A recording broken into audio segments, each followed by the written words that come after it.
भक्त बंधुओं, क्या आप जानते हैं कि जिस घर में मां सरस्वती की कथा श्रद्धा से सुनी जाती है, उस घर की संतान की बुद्धि स्वतः विकसित होने लगती है। हाँ भक्त बंधुओं, ऐसा माना जाता है कि जो माता पिता वसंत पंचमी की इस पावन कथा को पूरी श्रद्धा के साथ सुनते हैं, उनकी संतान पर मां सरस्वती की विशेष कृपा होती है। पढ़ाई में मन लगता है, बुद्धि तीव्र होती है और संस्कार स्वयं आने लगते हैं। क्योंकि भक्त बंधुओं, जिस वाणी से आपका बच्चा बोलता है, जिस बुद्धि से वो सीखता है और जिस ज्ञान से उसका भविष्य बनता है, उस सब की अधिष्ठात्री स्वयं मां सरस्वती हैं। लेकिन यहाँ एक अति महत्वपूर्ण बात है। शास्त्रों में कहा गया है कि किसी भी पावन ज्ञान कथा को बीच में छोड़ देना जाने अनजाने किया गया एक बड़ा दोष माना जाता है। इसीलिए भक्त बंधुओं, वसंत पंचमी की ये कथा सिर्फ सुनने की नहीं, अंत तक पूरी करने की कथा है। जो भक्त इस कथा को श्रद्धा से पूरा सुनता है, उसकी संतान की बुद्धि का विकास होता है, घर में ज्ञान और संस्कार का वास होता है और मां सरस्वती की कृपा जीवन भर बनी रहती है। तो भक्त बंधुओं, कथा आरंभ करने से पहले आप सभी कमेंट में जय मां सरस्वती अवश्य लिखें। मन को शांत करें और पूरी श्रद्धा व विश्वास के साथ आइए अब इस पावन कथा की शुरुआत करते हैं। भक्त बंधु, कथा शुरू करने से पहले आइए एक क्षण के लिए ये जान लें कि वसंत पंचमी क्यों मनाई जाती है। कहा जाता है कि जब सृष्टि की रचना के बाद चारों ओर नीरवता छाई हुई थी, तब भगवान ब्रह्मा जी ने अपने कमंडल से जल छिड़का और उसी दिव्य क्षण मां सरस्वती प्रकट हुई। जैसे ही मां ने वीणा के तार छेड़े, सृष्टि को वाणी मिली, ज्ञान का प्रकाश फैला और अज्ञान का अंधकार दूर हो गया। माघ शुक्ल पंचमी का यही दिन मां सरस्वती के प्राकट्य का दिन माना गया। इसीलिए इसे वसंत पंचमी के रूप में पूजा जाता है। भक्त बंधुओं, यही कारण है कि इस दिन मां सरस्वती की कथा सुनने से बुद्धि का विकास होता है, विद्या में उन्नति होती है और संतान पर मां की कृपा जीवन भर बनी रहती है। अब भक्त बंधुओं, मन को शांत कीजिए, श्रद्धा को जागृत कीजिए और पूरी आस्था के साथ आइए अब मां सरस्वती की इस पावन कथा की शुरुआत करते हैं। बहुत समय पहले की बात है। एक छोटा सा गांव था जिसका नाम था रामपुर। ये गांव प्रकृति की गोद में बसा हुआ था, जहां सुबह पक्षियों के कलरव से होती थी और शाम ढलते ही मंदिरों की घंटियों की आवाज गूंज उठती थी। इसी गांव की एक सकरी गली के अंत में एक छोटी सी मिट्टी की कुटिया थी। ये कुटिया दिखने में भले ही साधारण थी, इसकी छत पर फूस पड़ा था और दीवारें कच्ची मिट्टी की थीं, किंतु इस घर के भीतर संस्कारों का ऐसा प्रकाश था जो बड़े बड़े महलों में भी दुर्लभ होता था। इस घर में रहते थे माणक और उनकी पत्नी गीता। माणिक स्वभाव से अत्यंत सरल, ईमानदार और मेहनती व्यक्ति थे। उनका शरीर धूप में जल जलकर सांवला पड़ चुका था और हाथों के छाले उनकी कड़ी मेहनत की गवाही देते थे। माणिक गांव में मजदूरी का काम करते थे। कभी किसी के खेत में हल चलाना, कभी बोझ ढोना, तो कभी निर्माण कार्यों में पसीना बहाना, यही उनकी दिनचर्या थी। उनकी कमाई इतनी ही थी कि दिन भर की मेहनत के बाद वे 2 वक्त का रूखा सूखा भोजन जुटा सकें। किंतु माणिक के चेहरे पर कभी कोई शिकन नहीं होती थी। वे अक्सर कहते थे, ईश्वर ने जितना दिया है उसमें यदि मन शांत है तो वही सबसे बड़ी दौलत है। वहीं गीता साक्षात संतोष और धैर्य की प्रतिमूर्ति थी। वह घर गृहस्थी को इतने जतन से संभालती थी कि उस अभावग्रस्त घर में भी आने वाले को शांति का अनुभव होता था। गीता का पूरा दिन घर के कार्यों और प्रभु के स्मरण में बीतता था। वह सुबह ब्रह्म मुहूर्त में उठती, घर के आंगन को बुहारती और गोबर से लीपती थी। गीता का मानना था कि घर भले ही कच्चा हो, पर यदि वह स्वच्छ और पवित्र है तो देवता वहां स्वयं वास करते हैं।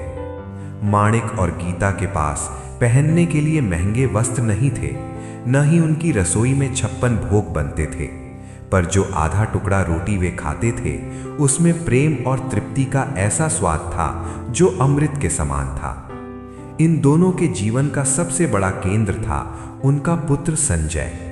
संजय अभी छोटा था, पर उसकी आंखों में एक अजीब सी चमक थी।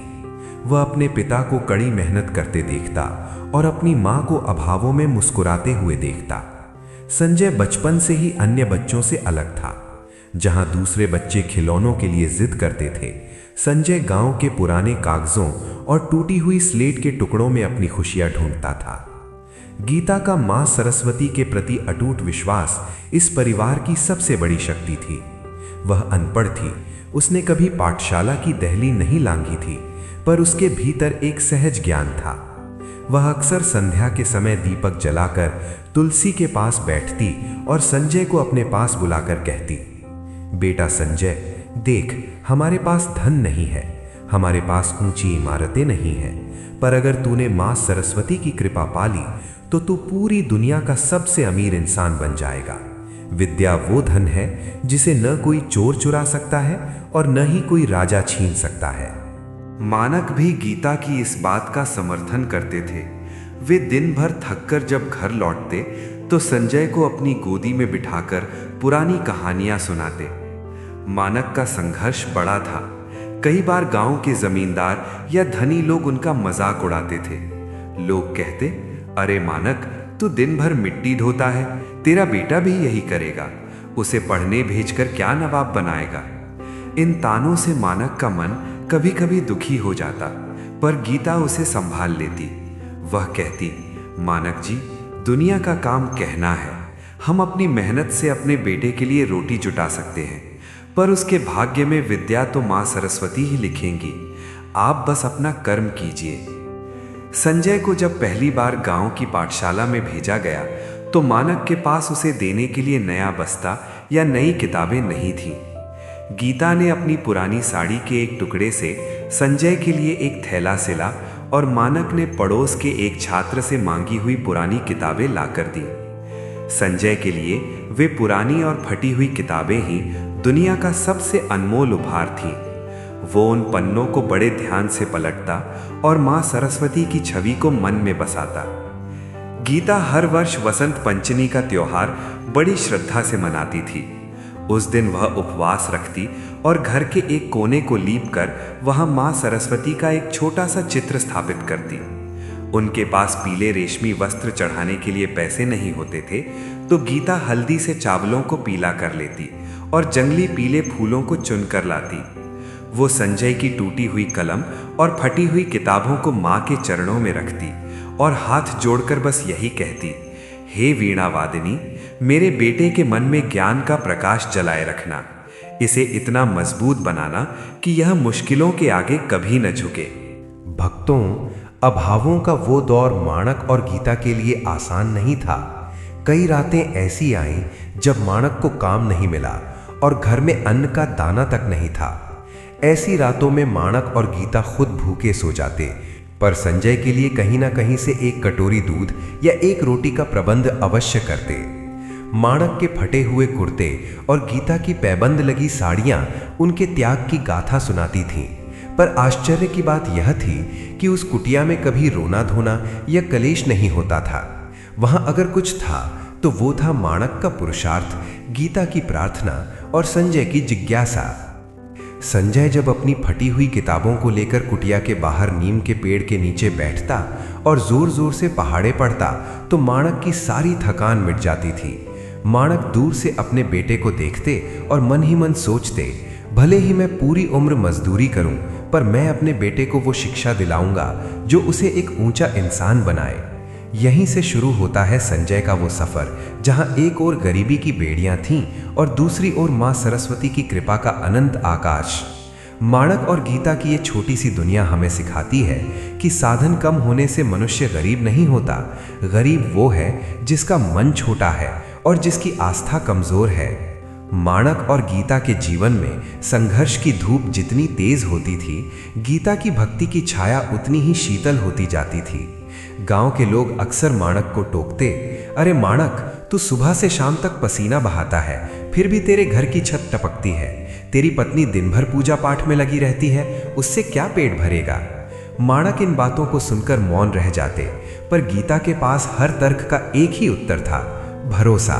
गीता के लिए माँ सरस्वती केवल एक देवी का चित्र नहीं थी, बल्कि वे उसके अस्तित्व का आधार थी। गीता मानती थी कि मनुष्य के पास धन हो न हो, पर यदि उसके पास विवेक और विद्या है तो वो संसार की हर जंग जीत सकता है। गीता की साधना किसी बड़े मंदिर के आडंबरों वाली नहीं थी। उसकी साधना तो उसकी रसोई के धुएं, फटे हुए आंचल और घर की दहली पर बिखरे हुए प्रेम में छिपी थी। हर साल जब माघ मास की शुक्ल पक्ष की पंचमी तिथि समीप आती, गीता का उत्साह देखने लायक होता। वसंत पंचमी का दिन उसके लिए दीपावली या होली से भी बड़ा उत्सव था। गांव के धनी लोग उस दिन नए पीले रेशमी वस्त्र पहनते, चांदी के बर्तनों में भोग लगाते और गाजे बाजे के साथ पूजा करते। पर गीता की पूजा निराली थी। वसंत पंचमी की सुबह सूरज के निकलने से बहुत पहले, जब पूरा गांव गहरी निद्रा में होता, गीता जाग जाती। वो कड़ाके की ठंड में भी नदी के शीतल जल में स्नान करती। स्नान के पश्चात वो अपनी उस एक पुरानी पीली साड़ी को पहनती जिसे उसने केवल माँ की पूजा के लिए सहेज कर रखा था। वो साड़ी कई जगह से फटी थी और उस पर पैबंद लगे थे, पर गीता के लिए वो किसी राजसी परिधान से अधिक कीमती थी। वो कुटिया के एक छोटे से कोने को मिट्टी और गोबर से लीप कर पवित्र करती। उसके पास चढ़ाने के लिए कीमती फल या मिष्ठान नहीं होते थे। वो अपनी बचत के कुछ पैसों से थोड़ा सा गुड़ और चने खरीद लाती। वो खेत की मेढ़ों पर खिले हुए जंगली सरसों के पीले फूलों को चुन कर लाती। माणक बड़ी उत्सुकता से अपनी पत्नी की इस तैयारी को देखते। उन्हें गर्व होता कि उनकी पत्नी ने अभावों के बीच भी अपनी आस्था को मरने नहीं दिया। पूजा के समय गीता संजय को अपने पास बिठाती। वो हल्दी को पानी में घोलकर एक कटोरी में रखती और संजय की पुरानी फटी हुई किताबों और उस टूटी हुई स्लेट पर ओम लिखती। गीता संजय से कहती, बेटा, ये किताबें सिर्फ कागज नहीं हैं, ये माँ सरस्वती का स्वरूप है। इनकी इज्जत करना सीखेगा तो ये तुझे दुनिया में इज्जत दिलाएंगे। संजय अपनी माँ की आंखों में चमकते विश्वास को देखता और उसके नन्हे मन में भी शिक्षा के प्रति एक गहरा सम्मान जाग उठता। गीता की पूजा की सबसे बड़ी विशेषता थी उसकी प्रार्थना। वो हाथ जोड़कर आंखें बंद कर जब माँ के सामने बैठती तो उसकी आंखों से आंसू छलक पड़ते। वो कभी माँ से धन नहीं मांगती थी, कभी पक्का मकान नहीं मांगती थी। वो बस यही कहती, हे माँ वीणा वादिनी, हम गरीब हैं, शायद पिछले जन्मों का कोई लेखा जोखा होगा, पर मेरी गरीबी मेरे बेटे की पढ़ाई के आड़े ना आए। मुझे भूखा रखना माँ, पर मेरे बेटे के मन में ज्ञान की भूख सदा जलाए रखना। उसे ऐसी विद्या देना कि वो धर्म और सत्य के मार्ग पर चल सके। एक बार गांव में भयंकर सूखा पड़ा। माणक को कई दिनों तक मजदूरी नहीं मिली। घर में अन्न का एक दाना नहीं बचा था। बसंत पंचमी का दिन था और गीता के पास माँ को भोग लगाने के लिए कुछ भी नहीं था। माणक बड़े दुखी मन से घर आए और बोले, गीता, आज तो गुड़ चना लाने के भी पैसे नहीं हैं। शायद आज माँ भूखी ही रहेंगी। गीता ने मुस्कुराकर माणक के कंधे पर हाथ रखा और कहा, माणक जी, माँ भोग की नहीं, भाव की भूखी हैं। उसने रसोई में रखे पुराने घड़े को झाड़ा तो नीचे बस मुट्ठी भर सफ़ेद चावल मिले। उसने उन चावलों को हल्दी के पानी में भिगोकर पीला किया और उन्हें एक मिट्टी के दीपक में सजाकर माँ के सामने रख दिया। उसने उस दिन खुद भी निराहार व्रत रखा और पूरा दिन माँ के भजनों में बिताया। शाम को जब वो पूजा कर रही थी, तभी अचानक एक राहगीर उनकी कुटिया के बाहर रुका और उसने माणक से रास्ता पूछा। जाते जाते उस राहगीर ने माणक को कुछ पैसे और थोड़ा अनाज ये कहकर दिया कि वो उसकी सेवा से प्रसन्न है। गीता की आंखों में चमक आ गई। उसने माणक से कहा, देखा, माँ कभी अपने बच्चों को खाली हाथ नहीं छोड़ती। संजय अपनी माँ की इस साधना को बड़ी बारीकी से देखता था। उसे समझ आ गया था कि उसकी माँ की असली दौलत उसकी साधना है। गीता अक्सर संजय को सिखाती थी कि विद्या पाने के लिए मन का एकाग्र होना जरूरी है। वो कहती, बेटा, जैसे दीपक की लौ स्थिर रहती है तभी वो प्रकाश देती है, वैसे ही तेरा मन जब अपनी पढ़ाई में स्थिर रहेगा तभी माँ सरस्वती तुझ पर कृपा करेंगी। माणक भी गीता की इस साधना से प्रभावित होकर अपने काम में और अधिक ईमानदारी बरतने लगे। वो कहते कि जब घर में इतनी पवित्रता है तो बाहर भी कोई गलत काम नहीं करना चाहिए। इस प्रकार उस छोटी सी मिट्टी की कुटिया में मां सरस्वती की साधना ने एक ऐसा अभेद्य कवच बना दिया था जिसके भीतर गरीबी की कड़वाहट प्रवेश नहीं कर पाती थी। गीता का ये अटूट विश्वास ही था जिसने संजय के भीतर वो बीज बोया जो आगे चलकर एक विशाल वृक्ष बनने वाला था। समाज के ताने, गरीबी की मार और अभावों की चुनौतियां सब गीता की प्रार्थना के सामने बौनी पड़ जाती थीं। भक्तों, गीता की ये साधना हमें ये सिखाती है कि श्रद्धा के लिए संसाधनों की आवश्यकता नहीं होती, केवल एक शुद्ध हृदय और अटूट विश्वास ही पर्याप्त है। मां सरस्वती वहीं वास करती हैं जहां विद्या का सम्मान और मन की सादगी होती है। अब संजय बड़ा हो रहा था और उसके जीवन की असली परीक्षा शुरू होने वाली थी। माणक और गीता की कुटिया में संजय का बचपन किसी राजसी ठाट बाट में नहीं, बल्कि प्रकृति की गोद और संघर्षों के साए में बीत रहा था। जहां दूसरे घरों के बच्चे खिलौनों के लिए शोर मचाते थे, संजय अपनी मां के पास बैठकर अक्षरों को पहचानने की कोशिश करता था। माणक के पास इतने पैसे नहीं थे कि वो अपने बेटे को शहर के किसी बड़े विद्यालय में भेज सके, इसलिए गांव की उस पुरानी पाठशाला की टूटी हुई दीवारें ही संजय का ज्ञान पीठ थीं। संजय का संसार बड़ा निराला था।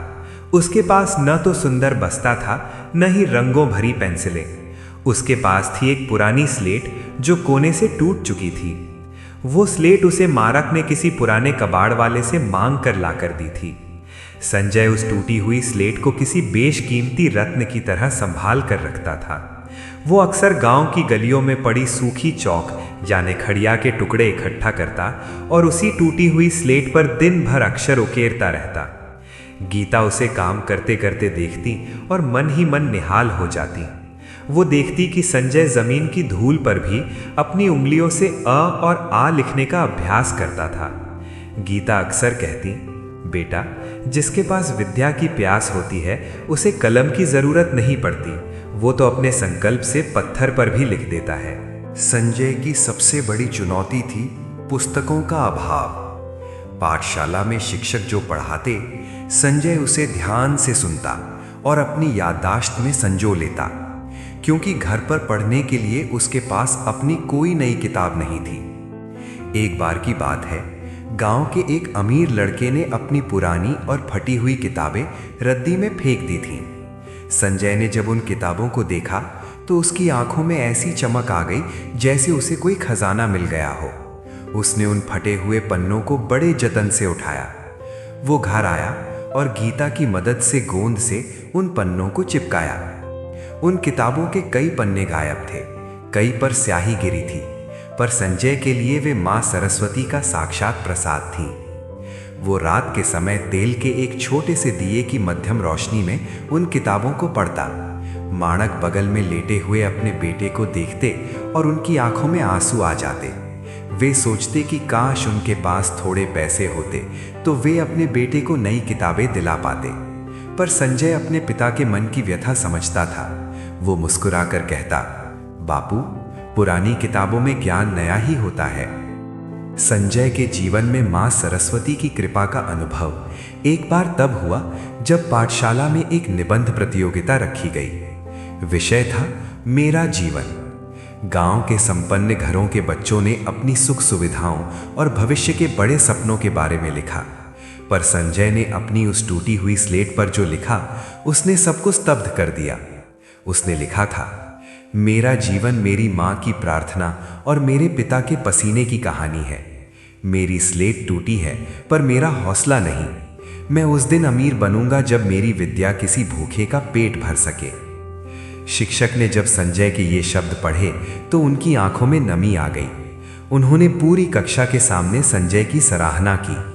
उस दिन संजय को पुरस्कार में एक नई कलम मिली। वो कलम लेकर जब वो दौड़ता हुआ घर आया और गीता के चरणों में रखा तो गीता फूट फूट कर रो पड़ी। उसे लगा जैसे उसकी बरसों की साधना सफल हो रही है।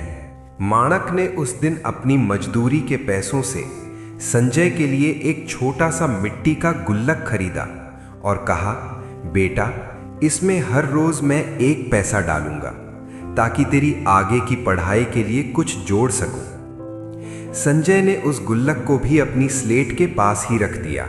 संजय का बचपन गांव की उन धूल भरी गलियों में बीत रहा था, पर उसका मन ऊंचे आसमान की उड़ान भरने के सपने देख रहा था। वो अक्सर नीम के पेड़ के नीचे बैठकर अपनी उसी टूटी हुई स्लेट पर गणित के सवाल हल करता। गांव के बच्चे उसे किताबी कीड़ा कहकर चिढ़ाते, कभी कभी उसके फटे कपड़ों का मजाक उड़ाते, पर संजय को इन सब बातों से कोई फर्क नहीं पड़ता था। उसे बस एक ही धुन सवार थी, माँ के विश्वास को जीतना और पिता के कष्टों को दूर करना। एक दिन संजय ने गीता से पूछा, माँ, क्या माँ सरस्वती उन लोगों से भी प्यार करती हैं जिनके पास चढ़ाने के लिए मिठाई नहीं होती? गीता ने उसे गले से लगाया और कहा, बेटा, माँ सरस्वती तो उस हृदय में वास करती हैं जो विद्या के लिए तड़पता है। मिठाई से तो केवल जीभ तृप्त होती है, पर विद्या से आत्मा तृप्त होती है। संजय के बचपन की ये गरीबी ही उसकी सबसे बड़ी शिक्षक बन गई थी। उसने सीख लिया था कि साधनों की कमी कभी सफलता में बाधा नहीं बन सकती यदि संकल्प अटूट हो। वो टूटी हुई स्लेट दरअसल उसके संघर्ष का प्रतीक थी, जिस पर वो अपने स्वर्णिम भविष्य की इबारत लिख रहा था। समय किसी के लिए नहीं रुकता। देखते ही देखते संजय ने गांव की पाठशाला की शिक्षा पूरी कर ली। वो अब किशोरावस्था की दहलीज पर था और उसकी मेधा की चर्चा पूरे गांव में होने लगी थी। गांव के शिक्षक ने एक दिन माणक को बुलाकर कहा, माणक, तुम्हारा बेटा हीरा है, इसे यहां गांव में मत रोको। अगर ये शहर जाकर पढ़ेगा तो तुम्हारा नाम रोशन कर देगा। इसकी बुद्धि साधारण नहीं है, ये बड़े बड़े विद्वानों को पीछे छोड़ने का सामर्थ्य रखता है। शिक्षक की बात सुनकर माणक का सीना गर्व से चौड़ा तो हुआ, पर अगले ही पल उनके हृदय में एक गहरी चिंता की लकीर उभर आई। शहर भेजना, शहर का खर्च, कॉलेज की फीस, रहने खाने का प्रबंध, ये सब माणक जैसे एक मामूली मजदूर के लिए किसी पहाड़ उठाने जैसा कठिन था। वो रात भर अपनी फटी हुई चटाई पर करवटें बदलते रहे। छत की दरारों से चांद को देखते हुए वे सोच रहे थे कि जिस हाथ में आज भी मजदूरी के छाले हैं, वो शहर की बड़ी फीस कैसे भरेगा। अगले दिन माणक ने गीता से अपने मन की व्यथा कही। गीता ने शांत भाव से सुना और फिर कुटिया के कोने में रखे उस मिट्टी के गुल्लक की ओर देखा जिसे माणक और संजय ने सालों से सहेजा था।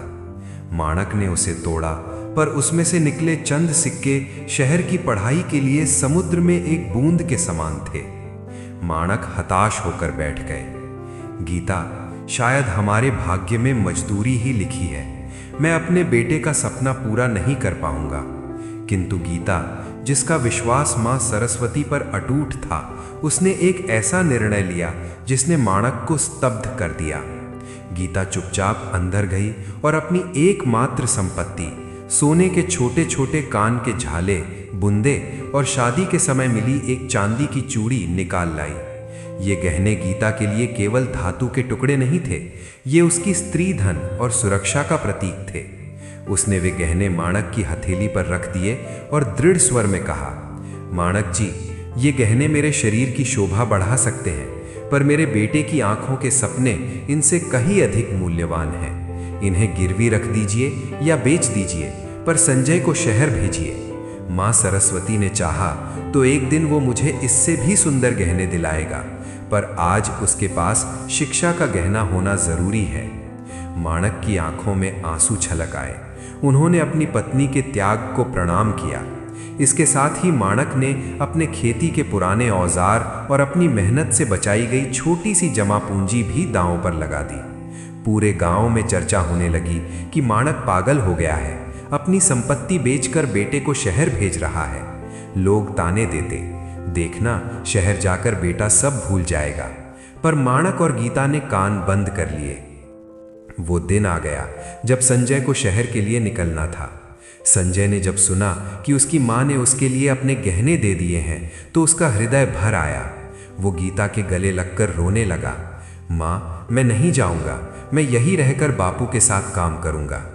गीता ने संजय के आंसू पोंछे और उसके माथे पर हाथ रखकर बड़े गंभीर स्वर में कहा, बेटा, ये आंसू आज नहीं, अपनी सफलता के दिन बहाना। याद रख, रास्ता बहुत कठिन होगा। शहर में तुझे ऐसे लोग मिलेंगे जिनके पास बड़ी गाड़ियां और रेशमी कपड़े होंगे। वे तुझे गरीब कहेंगे, तेरा मजाक उड़ाएंगे। तुझे अकेलापन महसूस होगा और कई बार मन करेगा कि हार मानकर घर लौट आऊं। पर उस समय अपनी माँ की इस खाली कलाई को याद करना और माँ सरस्वती के चरणों का ध्यान करना।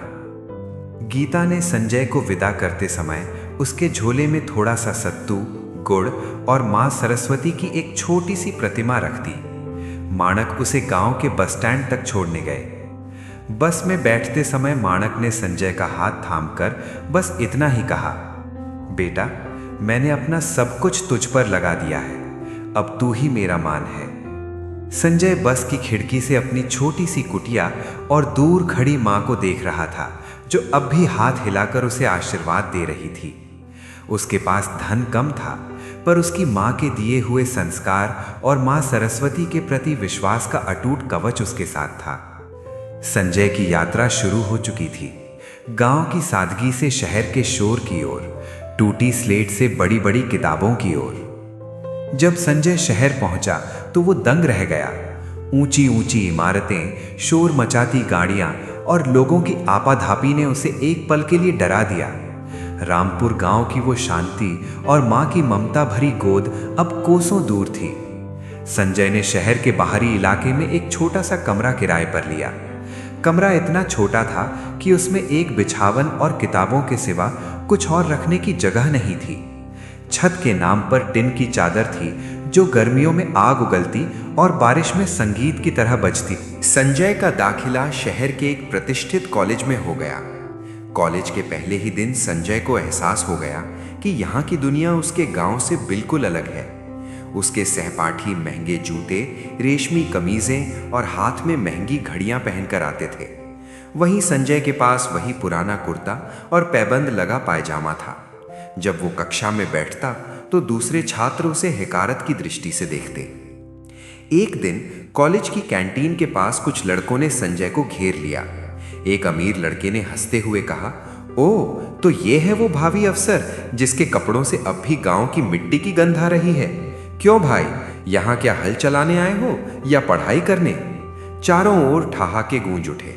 संजय का सिर शर्म से झुक गया, उसकी आंखों में आंसू भर आए। उसे माँ की वो बात याद आई, बेटा, लोग तेरा मजाक उड़ाएंगे, पर तू घबराना मत। उसने चुपचाप अपना रास्ता बदल लिया, पर तानों की वो चुभन उसके कलेजे में तीर की तरह चुभ गई थी। संजय का जीवन अब एक कठिन तपस्या बन गया था। माणक द्वारा भेजे गए पैसे कमरे के किराए और कॉलेज की फीस में ही खत्म हो जाते थे। अपने खाने के खर्च के लिए संजय ने शहर की एक प्रेस में रात को काम करना शुरू किया। वो दिन भर कॉलेज में पढ़ता, शाम को पुस्तकालय में बैठकर नोट्स बनाता और रात को प्रेस में भारी मशीनें चलाता या अखबारों के बंडल ढोता। कई रातें ऐसी बीतीं जब थकान के कारण उसकी आंखें जलने लगती थीं। प्रेस के मालिक की डांट और मजदूरी के कम पैसे उसे अक्सर निराश करते। शहर के होटलों से आती स्वादिष्ट भोजन की सुगंध उसे अपनी भूख का एहसास कराती, पर वो एक एक पैसा जोड़ता ताकि माँ के गहने वापस ला सके। वो अक्सर रात के 2 बजे काम से लौटता और फिर ठंडे पानी से मुंह धोकर दीपक की रोशनी में पढ़ने बैठ जाता। उसके कमरे की दीवारें तानों और अकेलेपन से भरी थीं, पर उसका मन माँ सरस्वती के चरणों में लगा था। शहर में संजय को जो सबसे ज्यादा सताता था वो था भेदभाव। कॉलेज के शिक्षक भी कभी कभी उसकी गरीबी के कारण उसे नजरअंदाज कर देते। एक बार एक प्रोफेसर ने कक्षा में कहा, अंग्रेजी और उच्च शिक्षा सबके बस की बात नहीं, खासकर उनके लिए जिनके घर में 2 वक्त की रोटी का ठिकाना ना हो। संजय को लगा जैसे किसी ने उसके घाव पर नमक छिड़क दिया हो। उस रात वो अपने कमरे में माँ सरस्वती की उस छोटी सी प्रतिमा के सामने फूट फूट कर रोया। उसने कहा, माँ, क्या गरीबी एक अपराध है? क्या एक गरीब का बेटा ऊंचे सपने नहीं देख सकता? तभी उसे झोले में रखी अपनी मां की वो बात याद आई। सच्ची विद्या शोर नहीं करती, वो समय आने पर स्वयं बोलती है। संजय ने अपने आंसू पोंछे और 2 गुनी मेहनत से पढ़ाई में जुट गया। उसने शहर की चकाचौंध, सिनेमा और आवारागर्दी से खुद को कोसों दूर रखा। उसके लिए उसकी किताबें ही उसकी मित्र थीं और मां का आशीर्वाद ही उसकी शक्ति। संजय के पास पहनने के लिए केवल 2 जोड़ी कपड़े थे। वो उन्हें रोज रात को धोकर सुखाता और अगले दिन वही पहनकर कॉलेज जाता। छात्र उसे फटा हुआ विद्वान कहकर चिढ़ाते, पर संजय ने मौन रहने का संकल्प ले लिया था। वो जानता था कि बहस करने से ऊर्जा नष्ट होती है और मेहनत करने से भाग्य बदलता है। एक दिन संजय के पास गांव से माणक का पत्र आया। पत्र में लिखा था कि माणक की तबीयत खराब है और इस महीने वे पैसे नहीं भेज पाएंगे। संजय का दिल बैठ गया। उस दिन उसके पास खाने के लिए एक दाना नहीं था। उसने प्रेस में अतिरिक्त काम मांगा, पर वहां भी काम कम था। उस रात संजय ने केवल पानी पीकर मां सरस्वती का ध्यान किया और पूरी रात गणित के सवाल हल किए। उसे भूख महसूस हो रही थी, पर उसके ज्ञान की भूख उस शारीरिक भूख से कहीं ज्यादा प्रबल थी। भक्तों, शहर का संघर्ष संजय को केवल शिक्षित नहीं बना रहा था, बल्कि उसे तपाकर कुंदन बना रहा था। तानों की वो चुभन अब उसकी प्रेरणा बन चुकी थी। वो जानता था कि जिस दिन वो सफल होगा, ये ताने अपने आप तालियों में बदल जाएंगी। शहर के कोलाहल और प्रेस की भारी मशीनों के बीच संजय के संघर्ष को 2 वर्ष बीत चुके थे। अब वो समय आ गया था जब उसकी पहली बड़ी डिग्री की अंतिम परीक्षाएं थीं। संजय ने अपनी रातों की नींद और दिन का चैन बेचकर केवल किताबों से रिश्ता जोड़ा था। उसे पूरा विश्वास था कि उसकी मेहनत रंग लाएगी और वो सफल होकर गांव लौटेगा। किंतु नियति को अभी उसकी और परीक्षा लेनी थी। परीक्षाओं के दौरान संजय की तबीयत बहुत बिगड़ गई। लगातार रातों को जागने और कई दिनों तक भूखे रहने के कारण उसका शरीर अत्यंत दुर्बल हो चुका था। बुखार से तपते हुए भी उसने परीक्षाएं दी। जब परिणाम आया तो संजय के पैरों तले जमीन खिसक गई। वो असफल हो गया था। जिस संजय ने बचपन से कभी हारना नहीं सीखा था, आज उसके नाम के आगे अनुत्तीर्ण लिखा था। वो रात संजय के जीवन की सबसे दुखद रात थी। वो अपने छोटे से अंधेरे कमरे में बैठा था। टिन की छत से टपकता पानी उसके आंसुओं के साथ मिल रहा था। उसके पास न तो अगली बार की फीस के पैसे थे और न ही गांव जाने की हिम्मत। उसे रह रहकर माणक के वे शब्द याद आ रहे थे, बेटा, मैंने अपना सब कुछ तुझ पर लगा दिया है। उसे गीता की सूनी कलाई याद आ रही थी। संजय का आत्मविश्वास कांच की तरह टूट चुका था। उसे लगने लगा कि शायद शहर के उन लड़कों की बातें सही थीं कि गरीब का बेटा कभी बड़ा आदमी नहीं बन सकता। उसने सोचा, मैंने मां सरस्वती की इतनी सेवा की, इतनी प्रार्थना की, फिर मां ने मेरा हाथ क्यों छोड़ दिया? क्या मां भी अमीरों की ही सुनती है? ये पहली बार था जब संजय के मन में अपनी आस्था के प्रति संदेह पैदा हुआ। अगले दिन जब वो कॉलेज पहुंचा तो तानों की बाढ़ आ गई। वही अमीर लड़के उसका मजाक उड़ाते हुए बोले, क्यों भाई, आ गया स्वाद शहर की पढ़ाई का? हमने तो पहले ही कहा था कि हल चलाने वाले के हाथ में कलम शोभा नहीं देती। जाओ, वापस गांव जाओ और अपने बाप के साथ मिट्टी ढो। इन शब्दों ने संजय के हृदय को छलनी कर दिया। वो अपमान के घूंट पीकर रह गया। उस रात संजय ने तय किया कि वो सब छोड़कर गांव लौट जाएगा। उसने अपना छोटा सा झोला बांधना शुरू किया। मां सरस्वती की वो छोटी सी प्रतिमा जिसे गीता ने उसे दिया था, उसे झोले में रखते हुए संजय ने रुंधे हुए गले से कहा, मां, मैं हार गया, मैं आपकी श्रद्धा के लायक नहीं निकला। तभी उसे झोले के नीचे से एक मुड़ा हुआ पुराना पत्र मिला। ये गीता का वो पत्र था जो उसने संजय के शहर जाने के कुछ महीनों बाद भेजा था। गीता ने उसमें लिखा था, बेटा, जब भी तुझे लगे कि रास्ता बंद हो गया है तो याद रखना कि सूरज ढलने का मतलब ये नहीं कि वो खत्म हो गया, बल्कि वो अगली सुबह और जोर से चमकने की तैयारी कर रहा है। हारना पाप नहीं है, हार मान लेना पाप है। मां के उन शब्दों ने डूबते हुए संजय को तिनके का सहारा दिया। उसने अपना झोला वापस खोल दिया।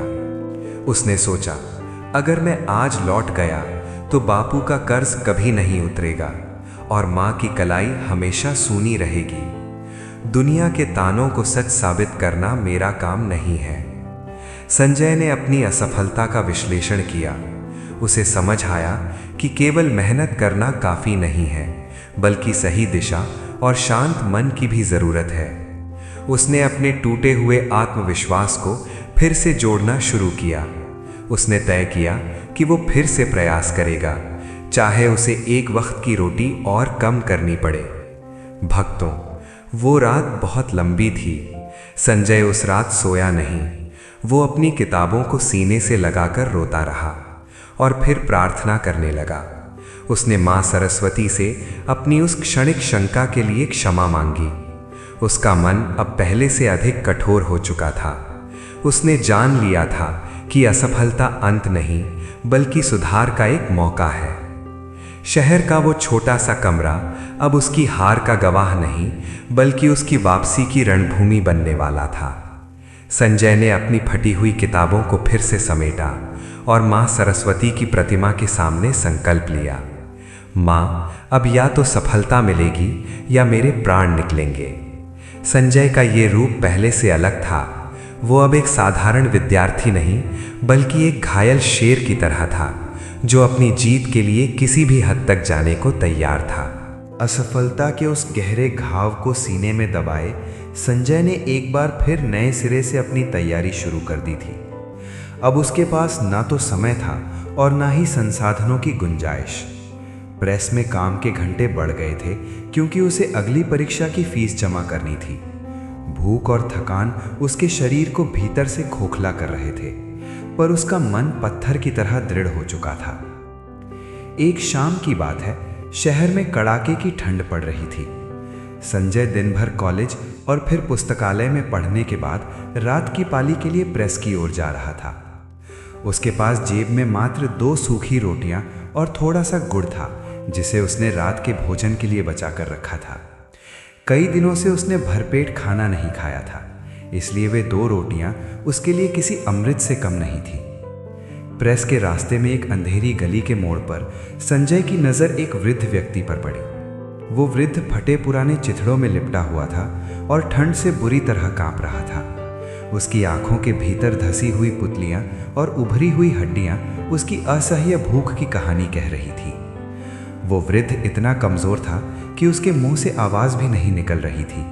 वो बस कातर दृष्टि से आने जाने वालों की ओर देख रहा था। संजय रुक गया। उसने देखा कि शहर की चकाचौंध में लोग पास से गुजर रहे थे, पर किसी के पास उस मरणासन्न वृद्ध के लिए 2 पल का समय नहीं था। संजय के भीतर एक द्वंद्व छिड़ गया। उसका अपना पेट भूख से गुड़गुड़ा रहा था। उसे पता था कि यदि उसने अपनी रोटियां दे दी तो उसे पूरी रात प्रेस की भारी मशीनों के बीच भूखे पेट काम करना पड़ेगा। उसे अपनी कमजोरी और आने वाली परीक्षा की चिंता सताने लगी। तभी उसे गीता की एक पुरानी सीख याद आई, बेटा, विद्या का वास्तविक फल दान और दया है। यदि पढ़ लिखकर हृदय पत्थर बन जाए तो वो ज्ञान केवल बोझ है। संजय ने बिना किसी और विचार के अपनी झोली से वे 2 रोटियां निकाली और उस वृद्ध के पास जाकर बैठ गया। उसने बड़े प्रेम से वृद्ध का सहारा दिया और उसे रोटियां खिलाने लगा। वृद्ध ने जैसे ही रोटी का पहला निवाला लिया, उसकी आंखों से आंसू छलक पड़े। उसने कांपते हाथों से रोटियां खाईं और संजय की ओर देखा। वो वृद्ध कोई साधारण मनुष्य नहीं लग रहा था। उसकी आंखों में एक अजीब सा तेज था। रोटी खाने के बाद वृद्ध ने अपना कांपता हुआ हाथ संजय के सिर पर रखा। वृद्ध के स्पर्श में ऐसी शीतलता थी कि संजय की सारी थकान एक क्षण में दूर हो गई। वृद्ध ने धीमी आवाज में कहा, बेटा, तूने आज अपनी भूख का दान किया है। याद रख, जिस विद्या के लिए तू तप रहा है वो तुझसे कभी नहीं रूठेगी। मां शारदा का आशीर्वाद तेरे साथ है। जा, तेरा मार्ग प्रशस्त होगा। संजय चकित रह गया। उसने वृद्ध के पैर छूने के लिए सिर झुकाया, पर जब वो उठा तो गली में कोई नहीं था। वो वृद्ध अचानक कहीं ओझल हो गया था। संजय को समझ नहीं आया कि वो कौन था, पर उस आशीर्वाद ने उसके रोम रोम में एक नई ऊर्जा भर दी थी। उसे महसूस हुआ कि उसकी भूख मर चुकी है और उसका हृदय असीम शांति से भर गया है। प्रेस में उस रात संजय ने बिना थके दुगना काम किया।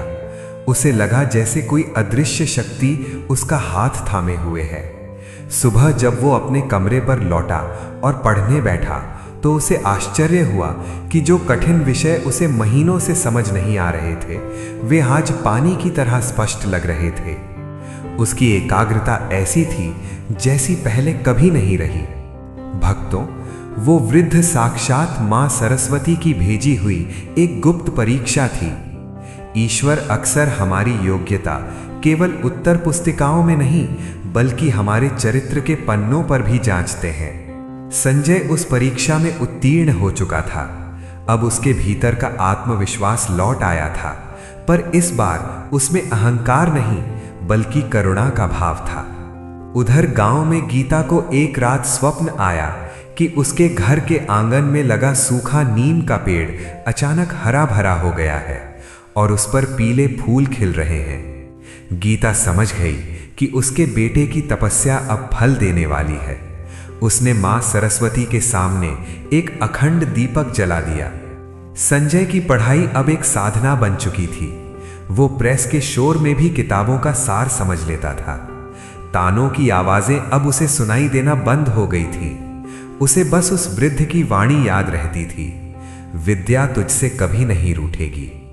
जहां शहर में संजय अपनी भूख और तानों से लड़ रहा था, वहीं गांव में माणक और गीता का जीवन किसी कठिन तपस्या से कम नहीं था। माणक की उम्र ढल रही थी, शरीर अब पहले जैसा साथ नहीं देता था, फिर भी वे अपनी क्षमता से अधिक मजदूरी करते थे। उनके मन में बस एक ही लक्ष्य था, संजय की पढ़ाई के लिए पैसों की कमी ना हो। माणक अक्सर रात को थक कर लौटते और अपनी खाली जेब देखकर लंबी आह भरते। उनके घुटनों का दर्द बढ़ गया था, पर वे गीता से कुछ नहीं कहते थे। किंतु इस पूरी कहानी की असली सूत्रधार थी गीता। गीता ने जब से संजय को शहर भेजा था, उसने अपने जीवन के सारे सुखों का परित्याग कर दिया था। उसने संकल्प लिया था कि जब तक उसका बेटा अपने लक्ष्य तक नहीं पहुंच जाता, वह स्वयं को विलासिता और आराम से दूर रखेगी। गांव के लोग बड़े विचित्र होते हैं। जब संजय परीक्षा में एक बार असफल हुआ और यह खबर गांव पहुंची, तो तानों की बाढ़ आ गई। गांव की औरतों ने कुएं पर गीता को घेर लिया। एक महिला ने व्यंग्य करते हुए कहा, क्यों गीता, बड़ी डींगे हाँकती थी कि तेरा बेटा नवाब बनेगा? सुना है शहर जाकर वो फेल हो गया है। अरे हम तो पहले ही कहते थे कि कौवा कितना भी हंस की चाल चले, रहता कौवा ही है। फालतू में माणक के गहने और औजार बिकवा दिए। दूसरी महिला बोली, भक्ति और पूजा पाठ से अगर डिग्रियां मिलती तो पंडितों के बच्चे ही अफसर बनते। तेरा बेटा शहर की हवा खा रहा है, उसे वापस बुला ले, वरना जो थोड़ा बहुत बचा है वो भी मिट्टी में मिल जाएगा। गीता ने उन सब की बातें सुनी, पर उसके चेहरे पर न तो क्रोध आया और न ही निराशा। उसने अपनी गगरी उठाई और शांत भाव से घर की ओर चल दी। उसने तय कर लिया था कि वह इन तानों का उत्तर अपनी वाणी से नहीं, बल्कि अपनी मौन साधना से देगी। उस दिन से गीता ने मौन व्रत धारण कर लिया। वह केवल आवश्यक होने पर माणक से बात करती, अन्यथा उसका पूरा समय मां सरस्वती के ध्यान और घर के कार्यों में बीतता। गीता की तपस्या अत्यंत कठिन थी।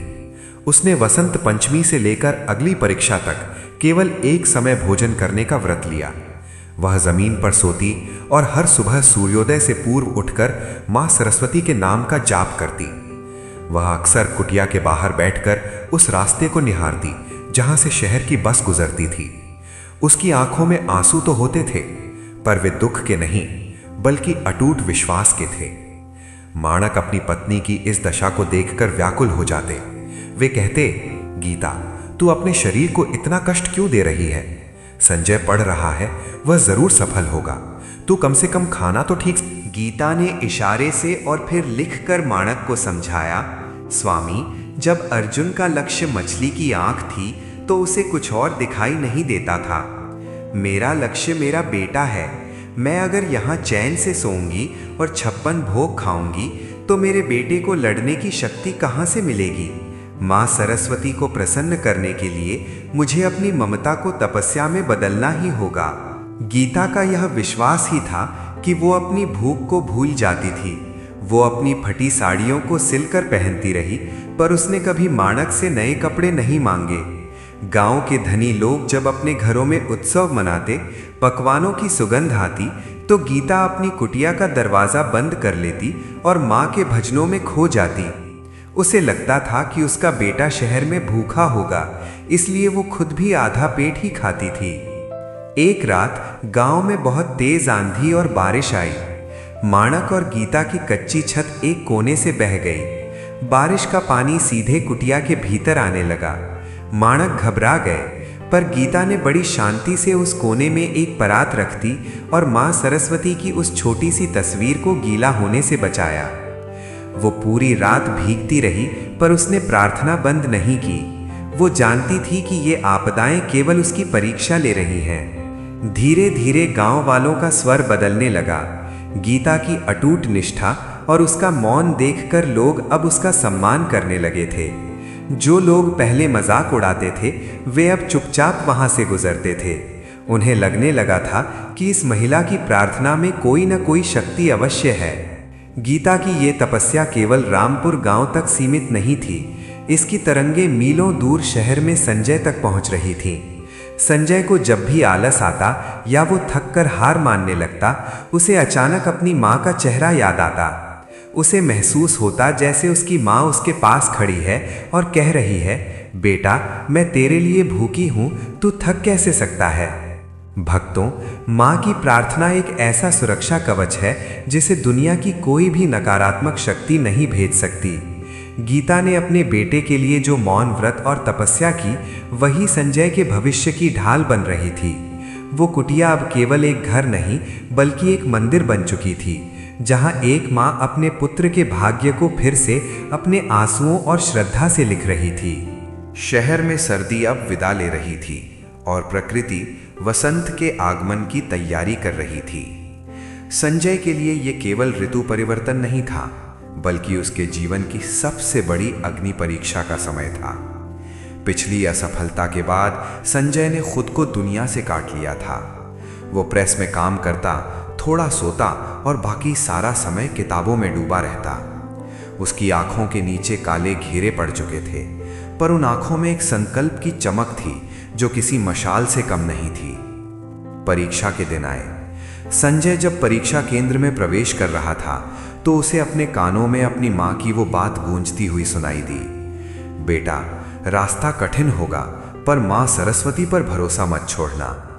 उसने प्रश्न पत्र को हाथ लगाया तो उसे लगा जैसे वो कागज नहीं, बल्कि उसके माता पिता के वर्षों का पसीना और त्याग है।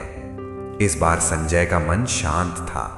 उसने हर प्रश्न का उत्तर अपनी पूरी मेधा और उस वृद्ध के आशीर्वाद को स्मरण करते हुए लिखा। परीक्षा देने के बाद जब वो बाहर निकला, तो उसे एक अजीब सी तृप्ति महसूस हुई। परीक्षा और परिणाम के बीच का समय सबसे कठिन होता है। संजय ने प्रेस में काम करना जारी रखा ताकि वो माणक के कर्ज का कुछ हिस्सा उतार सके। उधर गांव में गीता का मौन व्रत और भी गहरा हो गया था। वो अब दिन का अधिकांश समय माँ सरस्वती के ध्यान में बिताती थी। अंततः वो दिन आ गया जिसका पूरे रामपुर गांव और शहर के उस छोटे से कमरे को इंतजार था। वसंत पंचमी का दिन और परीक्षा के परिणाम की घोषणा। सुबह का समय था। रामपुर गांव में चारों ओर सरसों के पीले खेत लहलहा रहे थे। गीता ने सुबह उठकर माँ सरस्वती की विशेष पूजा की। उसने अपने फटे हुए आंचल को फैलाकर माँ से अंतिम बार विनती की, हे माँ, आज मेरे बेटे की लाज रख लेना। आज सिद्ध कर देना कि तेरी भक्ति कभी निष्फल नहीं जाती। माणक भी आज काम पर नहीं गए थे। वे व्याकुल होकर घर के बाहर चक्कर काट रहे थे। गांव के लोग भी उत्सुक थे, कुछ ये देखने के लिए कि क्या गरीब का बेटा सच में बड़ा आदमी बनेगा, और कुछ ये देखने के लिए कि उनकी भविष्यवाणियां कैसे सच होती हैं। शहर में संजय परिणाम देखने के लिए कॉलेज की सूचना पट की ओर जा रहा था। उसके पैर कांप रहे थे। जैसे ही वो वहां पहुंचा, उसने देखा कि छात्रों की भारी भीड़ जमा है।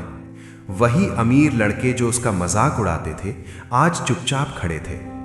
संजय ने अपनी धड़कती हुई छाती पर हाथ रखा और सूची में अपना नाम ढूंढना शुरू किया। उसने नीचे से देखना शुरू किया पर उसका नाम कहीं नहीं था। उसका दिल बैठने लगा। क्या वो फिर से असफल हो गया? क्या मां ने उसकी प्रार्थना नहीं सुनी? उसने अपनी आंखें बंद की और उस भूखे वृद्ध के आशीर्वाद को याद किया। उसने फिर से सूची के शीर्ष पर देखना शुरू किया। जैसे ही उसकी नजर सबसे ऊपर वाली पंक्ति पर पड़ी, संजय की चीख निकल गई। सूची में सबसे पहला नाम था संजय आत्मज माणक। संजय ने केवल परीक्षा पास नहीं की थी, बल्कि उसने पूरे प्रांत में प्रथम स्थान प्राप्त किया था। वो अब एक बड़ा सरकारी अधिकारी, कलेक्टर बनने की राह पर था। कुछ पलों के लिए तो उसे लगा कि वो कोई सपना देख रहा है। उसके सहपाठी जो उसे फटा हुआ विद्वान कहते थे, आज उसके पास आकर हाथ मिलाने लगे। वे प्रोफेसर जो उसकी गरीबी का मजाक उड़ाते थे, आज उसे गले लगाकर उसकी मेधा की प्रशंसा कर रहे थे। पर संजय के मन में अहंकार का एक अंश भी नहीं था। वो भीड़ से निकलकर सीधे पास के एक मंदिर में गया और मां सरस्वती की प्रतिमा के सामने दंडवत प्रणाम किया। उसकी आंखों से बहने वाले आंसू आज ठंडे थे, उनमें सफलता की शीतलता थी। उसने तुरंत अपनी जेब से वे चंद सिक्के निकाले जो उसने बचाए थे और मंदिर के बाहर बैठे गरीबों को मिठाई खिलाई। उसे उस वृद्ध की याद आई और उसने महसूस किया कि विद्या वास्तव में वही है जो विनम्रता लाए। इधर गांव में दोपहर ढलते ढलते डाकिये की साइकिल की घंटी बजी। डाकिया चिल्लाया, माणक, ओ माणक, तार आया है शहर से। माणक दौड़ते हुए बाहर आए। गांव के लोग भी इकट्ठा हो गए। माणक का हाथ कांप रहा था। वे पढ़ना नहीं जानते थे। उन्होंने पड़ोस के एक लड़के से कहा, बेटा पढ़कर बताओ इसमें क्या लिखा है। लड़के ने जैसे ही तार पढ़ा, उसकी आंखें फैल गईं। उसने जोर से कहा, काका, संजय ने पूरे शहर में नाम रोशन कर दिया है। वो बड़ा अफसर बन गया है और उसने परीक्षा में पहला स्थान पाया है। यह सुनते ही माणक के हाथ से वो तार गिर गया। वे वहीं जमीन पर बैठ गए और फूट फूट कर रोने लगे। ये दुख के आंसू नहीं थे, ये उस बोझ के उतरने की खुशी थी जो वे बरसों से अपने सीने पर ढो रहे थे। गीता जो भीतर पूजा कर रही थी, उसने जैसे ही ये सुना, उसका मौन व्रत अपने आप टूट गया। उसके मुंह से केवल एक ही शब्द निकला, जय मां सरस्वती। पूरे गांव में जैसे बिजली दौड़ गई। जो लोग ताने देते थे, वे अब माणक के घर की ओर दौड़े आ रहे थे। कोई मिठाई ला रहा था तो कोई माणक को गले लगा रहा था। गीता ने मां सरस्वती की प्रतिमा की ओर देखा। मां की मुस्कान आज उसे और भी तेजोमय लग रही थी। उसे लग रहा था जैसे मां कह रही हो, तेरी तपस्या सफल हुई बेटी। संजय ने शहर से अपनी पहली बस पकड़ी। उसके हाथ में वो स्वर्ण पदक और चयन का पत्र था। वो अपने पुराने फटे कपड़ों में ही था, पर आज उसका चेहरा किसी राजा से अधिक चमक रहा था। उसे शहर की चकाचौंध से कोई लेना देना नहीं था। उसे तो बस अपनी मां की सूनी कलाई देखनी थी और अपने पिता के थके हुए कंधों को सहारा देना था। वसंत पंचमी का वो सूर्य आज रामपुर गांव के लिए एक नया युग लेकर आया था। ये विजय केवल संजय की नहीं थी, ये विजय थी माणक की मेहनत की, गीता की प्रार्थना की और मां सरस्वती के प्रति अटूट विश्वास की। गांव की वो मिट्टी की कुटिया आज किसी महल से अधिक गौरवान्वित महसूस कर रही थी। भक्तों, जब कर्म और भक्ति का मिलन होता है तो सफलता का शंखनाद इसी प्रकार गूंजता है। अब संजय गांव पहुंचने वाला था। रामपुर गांव की धूल भरी पगडंडियों पर आज एक अलग ही उत्साह था। गांव के बच्चे, बूढ़े और जवान सब गांव की सीमा पर खड़े थे। दूर से आती धूल भरी बस जैसे ही रुकी, सबकी सांसें थम गईं। बस से एक साधारण युवक नीचे उतरा। उसके तन पर वही पुराना कुर्ता था, पैरों में घिसी हुई चप्पलें थीं, पर उसके माथे पर एक दिव्य तेज था। वो संजय था। संजय ने जैसे ही अपने गांव की मिट्टी को छुआ, उसने सबसे पहले उस धरती को नमन किया। गांव के लोग जो कल तक उसे गरीब का बेटा कहकर चिढ़ाते थे, आज मालाएं लेकर उसके स्वागत में खड़े थे। पर संजय उन मालाओं और स्वागत के शोर के बीच से निकलता हुआ सीधा अपनी उस कच्ची मिट्टी की कुटिया की ओर भागा। कुटिया के द्वार पर माणक और गीता खड़े थे। माणक की आंखें धुंधली हो चुकी थीं, पर उन्होंने अपने बेटे को पहचान लिया। संजय दौड़कर गया और अपने पिता के चरणों में गिर पड़ा। माणक ने कांपते हाथों से उसे उठाया और सीने से लगा लिया। दोनों के बीच शब्दों की कोई जगह नहीं थी, केवल आंसुओं की भाषा बह रही थी। गीता खड़ी मुस्कुरा रही थी।